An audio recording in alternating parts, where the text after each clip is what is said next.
নবীজি বলেন, ইন্নী আরা মা লা তারাউনা ওয়া আসমাউ মা লা তাসমাউনা। নবী বলেন, আমি যা দেখি তোমরা তা দেখো না, আমি যা শুনি তোমরা তা শোনো না। আত্তাতিস সামা ওয়া হুক্কা লাহা আন তাইত্ত। নবীজি বলেন, আকাশের মধ্যে আসমানের মধ্যে কটকট আওয়াজ হচ্ছে। আসমান এইভাবে কটকট আওয়াজ করাটা তার জন্য শোভা পায়। আসমানের মধ্যে কটকট আওয়াজ হইতেছে, আমি নবীটা শুনতে পাই। কয় কটকট আওয়াজ হইতেছে, জানুনি আসমান কারে কয় কয় মাফিহা মাউদিউ আরবাই আসাবিআ ইল্লা ওয়া মালাকুন ওয়াদিউন জাবহাতাহু সাজিদান লিল্লাহ।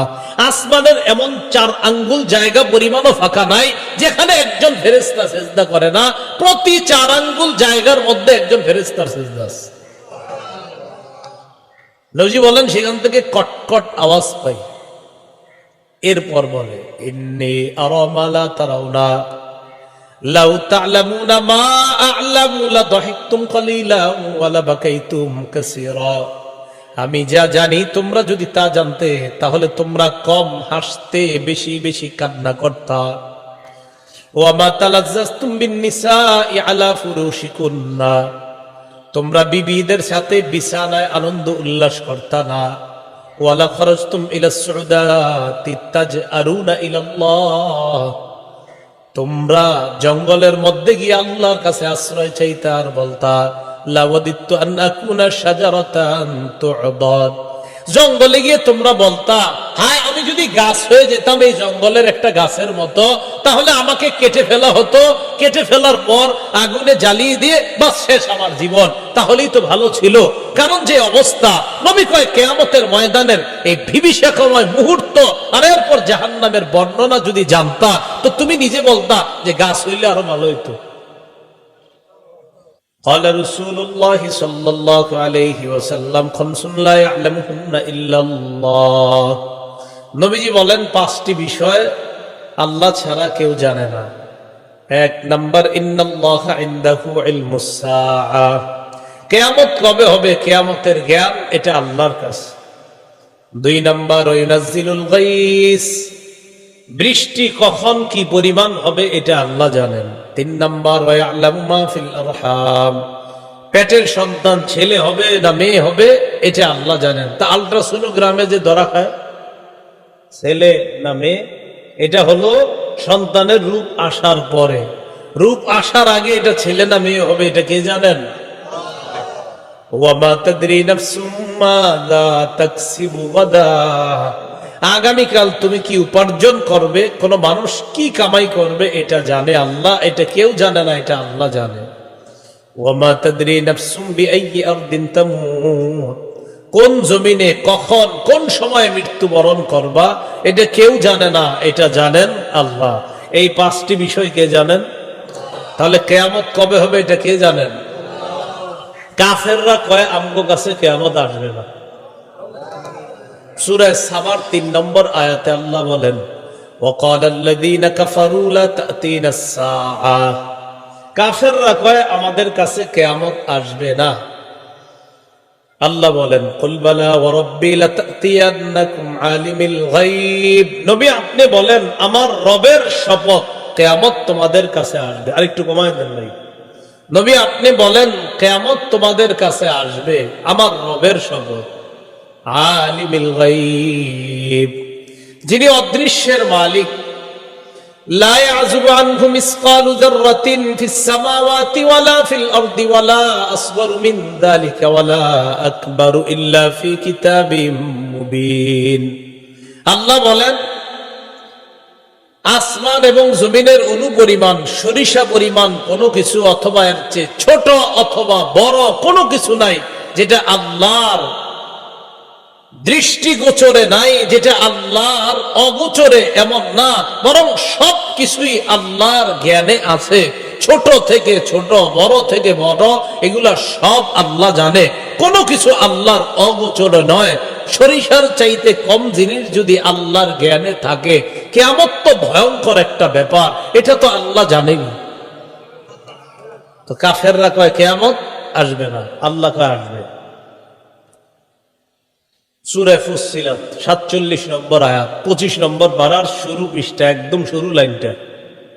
এটার না আরেকটা নাম হামিম আস-সাজদা, এই সূরার নাম। আল্লাহ বলেন, ইলাইহি ইউরাদ্দু ইলমুস সাআহ ওয়া মা তাখরুজু মিন সামারাতিন মিন আকমামিহা ওয়া মা তাহমিলু মিন উনসা ওয়া লা তাদউ ইল্লা বিইলমিহি। কিয়ামতের জ্ঞান আল্লাহর কাছে প্রবর্তিত হয়। ওয়া মা তাখরুজু মিন সামারাতিন মিন আকমামিহা, কোন ফল তার আবরণ থেকে বের হয় না, কোন মা তার সন্তানকে পেটে নেয় না অথবা প্রসব করে না। আল্লাহ অজ্ঞাত সারে মা সন্তান কখন সন্তান পেটে নেয়, সন্তান কখন প্রসব করে, ফল কখন তার আবরণ থেকে বের হবে, তার খোসা থেকে বের হবে, আল্লাহ বলেন এইগুলা আমি আল্লাহর অজ্ঞাত সারে হয় না। কখন কোনটা বের হবে আমি আল্লাহ সব জানি। ফল বের হবে কখন এটাও জানি, সন্তান পেটে আসবে কখন এটাও জানি, সন্তান পেট থেকে কখন বের হবে এটাও জানি। এই সমস্ত বিষয় আমি জানি। কিয়ামত তো অনেক বড় বিষয়, এটা তো আমি জানি। আরেক দল আছে সংশয়বাদী, এরা কয় কিয়ামত হতেও পারে, নাও হতে পারে, কয় দৃঢ়ভাবে বিশ্বাস করি না, এরকম কয়। এরা বিভিন্ন মাইকের সামনে বৈশা ভাব নেয় যে আমি অনেক শিক্ষিত, আর কয় কিয়ামত পরকাল হতেও পারে, নাও হতে পারে। মইরা দেখেন হয় না, না হয় বুঝবেন। এদেরকে জবাব দিবেন, মইরা দেখেন হয় না, না হয়। সূরা জাসিয়ার 32 নম্বর আয়াত, 25 পারার একদম শেষ নম্বর পৃষ্ঠা। আল্লাহ বলেন, وَإِذَا قِيلَ إِنَّ وَعْدَ اللَّهِ حَقٌّ وَالسَّاعَةُ لَا رَيْبَ فِيهَا قُلْتُمْ مَا نَدْرِي مَا السَّاعَةُ إِن نَّظُنُّ إِلَّا ظَنًّا وَمَا نَحْنُ بِمُسْتَيْقِنِينَ। আল্লাহ বলেন, যখন বলা হয় আল্লাহর ওয়াদা সত্য, ওয়াস-সাআতু লা রাইবা ফিহা, কিয়ামত আসবে এতে কোনো সন্দেহ নাই। কুলতুম, তখন তোমরা একদল বলো, মা নাদরি মাস-সাআ, আমরা জানি না কিয়ামত কি জিনিস। বলেন নাউযুবিল্লাহ। ইন নাযুন্নু ইল্লা যান্না, এরা কয় আমরা কিছু অনুমান করি। ওয়া মা নাহনু বিমুস্তাইকিনিন, আমরা দৃঢ়ভাবে বিশ্বাস করি না কিয়ামত। আওয়াজ দিয়ে বলেন নাউযুবিল্লাহ। বলেন আমার সাথে, বলেন আমরা দৃঢ়ভাবে বিশ্বাস করি কিয়ামত হবে। তো একদল মানুষ কয় অনুমান করি, হতেও পারে, আবার কয় না দৃঢ়ভাবে মানে বিশ্বাস করে, দৃঢ়ভাবে না। আমরা বলেন কিয়ামত যে হবে এটা কি শুধু বিশ্বাস না দৃঢ় বিশ্বাস? মানে হবেই, হ্যাঁ হবেই কিয়ামত, এটা কোনো সন্দেহ নেই। সূরা আরাফের 187 নম্বর আয়াতে আল্লাহ বলেন, يسألونك عن الساعة أيان مرساها قل إنما علمها عند ربي لا يجليها لوقتها إلا هو। এই আয়াত থেকে আরেকটা জবাব শিখবো আমরা। নবী, তারা আপনাকে জিজ্ঞাসা করে কিয়ামতের বিষয়টা কখন ঘটবে, আপনি বলেন কিয়ামতের জ্ঞান আমার রবের কাছে, তিনি সময় মতো প্রকাশ করবে। যদি আমাদেরকে কেউ জিজ্ঞাসা করে কিয়ামত কবে হবে, আমরা জবাব দিব রব সময় মতো প্রকাশ করবে। বলেন তো আপনারা কিয়ামত কবে হবে? বলেন কিয়ামত কবে হবে? তাহলে প্রথম একটা জবাব শিখছি, কিয়ামতের জ্ঞান কার কাছে? আচ্ছা, কিয়ামতটা কবে প্রকাশ পাবে? রব সময় মতো প্রকাশ করবে। যেদিন সময় হবে এদিন আল্লাহ প্রকাশ করবে। আল্লাহ বলেন যেদিন প্রকাশ পাবে, সাকুলাত ফিস সামাওয়াতি ওয়াল আরদি লা তা'তিকুম ইল্লা বাগতা, আসমান জমিনের উপর ভারী হবে, হঠাৎ আচমকা কিয়ামত তোমাদের কাছে আসবে, হঠাৎ এসে উপস্থিত হয়েই যাবে। এই বিষয়গুলো থেকে জানলাম কিয়ামতের জ্ঞান কার কাছে? বলেন কিয়ামতটা কোন সময়ে প্রকাশ করবে আল্লাহ? সময় মতো। কিয়ামত শুক্রবারে হবে। বলেন কি বারে? আমার সাথে বলেন, বলেন কোন বছরের? বলেন কোন শুক্রবারে কিয়ামত হবে? এটা আল্লাহ জানে। শুক্রবারে হবে ঠিক, কিন্তু কোন বছরের কোন শুক্রবারে এটা কে জানে? কথাগুলো যেমনি শিখাইতেছি এমনি কিন্তু মনে রেখেন, পেছ লাগাই দিয়ে না। কিয়ামতের জ্ঞান কার কাছে? কিয়ামতটা কোন সময় আল্লাহ প্রকাশ করবে? সময় মতো, যখন আল্লাহ চায়, মন চাইবে প্রকাশ করবে। কিয়ামত কিবারে, কোন বছর? কোন এক বছরের কোন এক শুক্রবারে। এটা বছরটা কোনটা আর কোন শুক্রবার এটা কে জানে?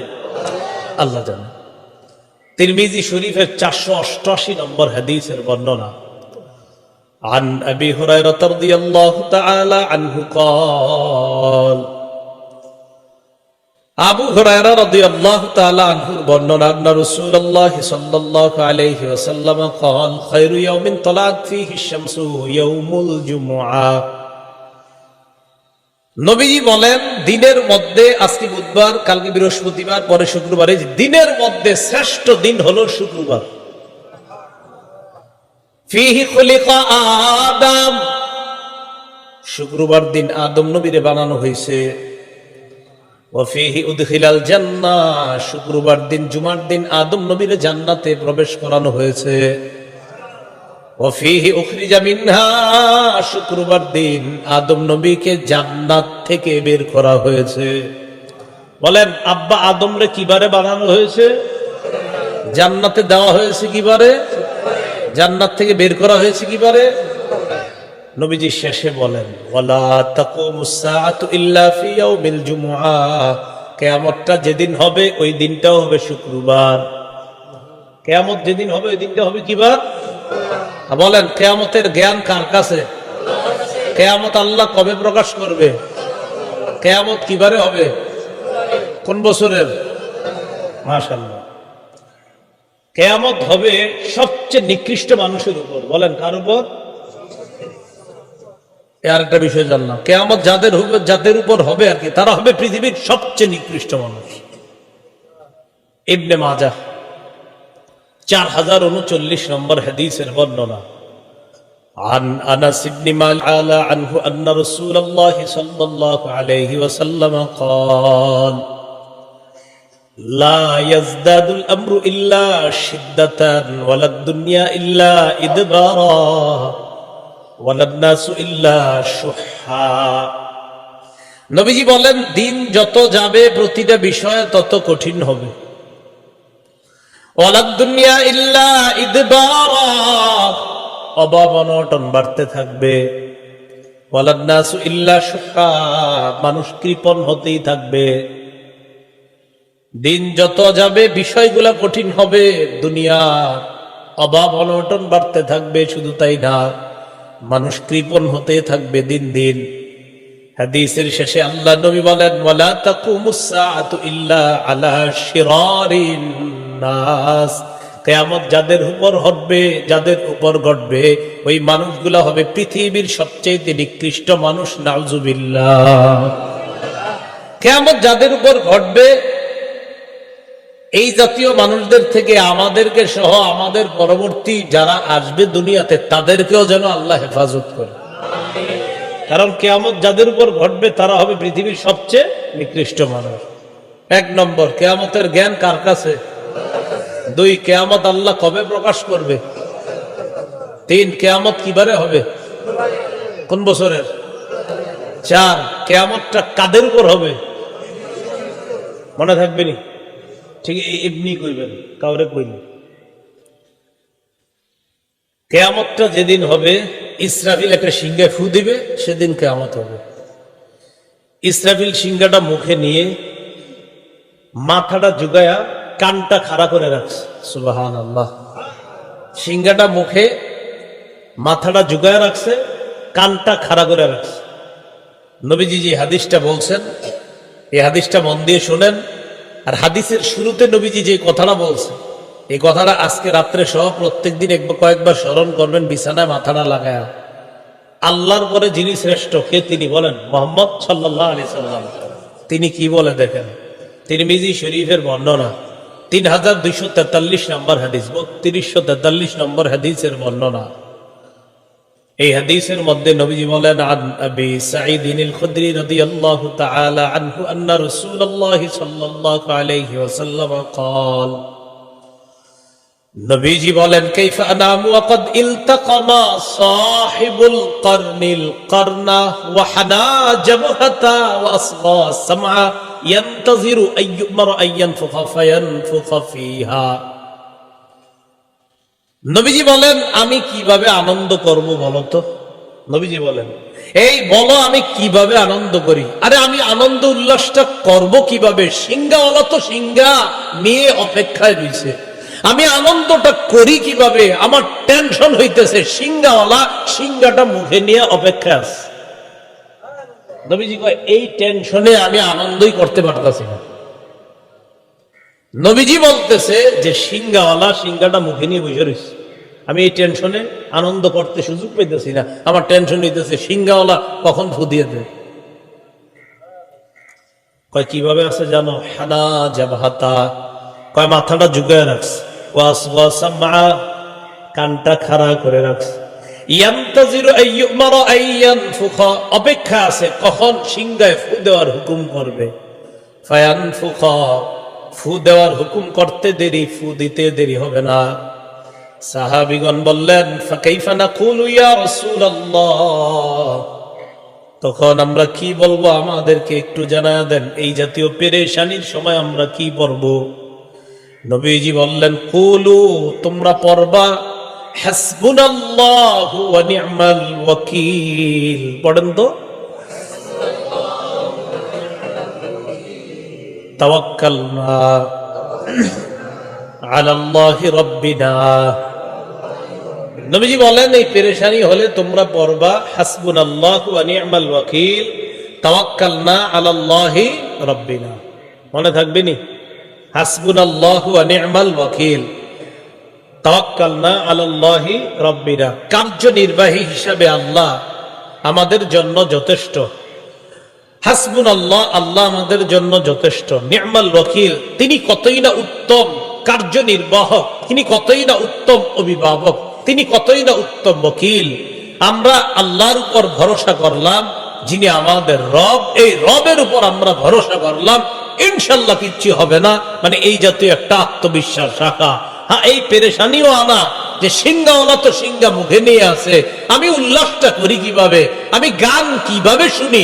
সিংহাওয়ালা তো সিংহা মুখে নিয়ে আছে, কখন ফু দিয়ে দেয়? আমি কিভাবে বিভিন্ন অশ্লীল কর্মকাণ্ড দেখি? সিংহাওয়ালা তো সিংহা মুখে নিয়ে বসে আছে। রাসূলুল্লাহ সাল্লাল্লাহু আলাইহি সাল্লাম বলেন, সিংহাওয়ালা সিংহাটা মুখে নিয়ে আছে। ইসরাফিল, সিংহা কি জিনিস? তিরমিজি শরীফের 2430 নম্বর হাদিসের বর্ণনা। এই হাদিসের বর্ণনাকারী সাহাবীর নাম আব্দুল্লাহ ইবনে আমর ইবনুল আস রাদিয়াল্লাহু তাআলা। তিনি বলেন, জাআ আ'রাবিয়্যুন ইলা রাসূলিল্লাহি সাল্লাল্লাহু আলাইহি ওয়াসাল্লাম, এক গ্রাম্য ব্যক্তি রাসূলুল্লাহ সাল্লাল্লাহু আলাইহি সাল্লামের কাছে আসলেন। আসার পর বললেন, মাসসুরু ইয়া রাসূলুল্লাহ, হুজুর সিংহা কি জিনিস? ফাকালা রাসূলুল্লাহ সাল্লাল্লাহু আলাইহি ওয়াসাল্লাম, নবীজি বললেন, কর্নুন ইউনফাকু ফি, সিংহা হলো একটা সিংহের মতো, এই সিংহের মধ্যে ফু দেওয়া হবে। এক ব্যক্তি আসলেন, আসার পর বললেন, হুজুর সিংহা কি জিনিস? নবীজি বললেন, সিংহা হলো একটা সিং, এই সিংহের মধ্যে ফু দেওয়া হবে। তাহলে এটা হলো সিংহা। এটা কিসের মতো দেখতে? সিংহের মতো। কেমন দেখতে আল্লাহ ভালো জানেন। তাফসীরের কিতাবে আসছে প্রচুর ছিদ্র থাকবে এটার ভিতর। কি পরিমাণ আল্লাহ ভালো জানে, এত পরিমাণ ছিদ্র থাকবে। এটার মধ্যে ইসরাফিল ফু দিবে। প্রথম ফুটা দেওয়ার সাথে সাথে হাদিসে আসছে ফু হবে 2টা, তাফসীরের কিতাবে আসছে ফু হবে 3টা।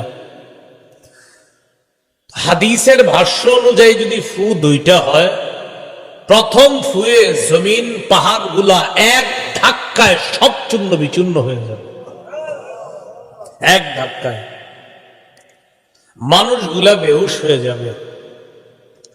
দ্বিতীয় ফুয়ে সব মানুষগুলা বেহুশি থেকে আবার কিয়ামতের ময়দানে উঠবে। রাসূলুল্লাহ সাল্লাল্লাহু আলাইহি সাল্লামের হাদিসের ভাষ্য অনুযায়ী প্রথম ফুটাকে বলা হয় নাফখাতুস সাকি, বেহুশির ফু। দ্বিতীয় ফুটাকে বলা হয় নাফখাতুল বাসি, পুনরুত্থানের ফু। সূরাতুল হাক্কার 13 থেকে 18 নম্বর আয়াতে আল্লাহ বলেন, ফাইদা নুফিখা ফিস সূরি নাফখাতু ওয়াহিদা, সিংহার মধ্যে যখন ফু দেওয়া হবে, একটা মাত্র ফু, ওয়াহুমিলাতিল আরদু ওয়াল জিবাল ফাদুক্কাতা দাক্কাতা ওয়াহিদা, প্রথম ফুয়ের সাথে সাথে জমিন, পাহাড়, পর্বতগুলা যা আছে সব এক ধাক্কায় চূর্ণ বিচূর্ণ হয়ে যাবে।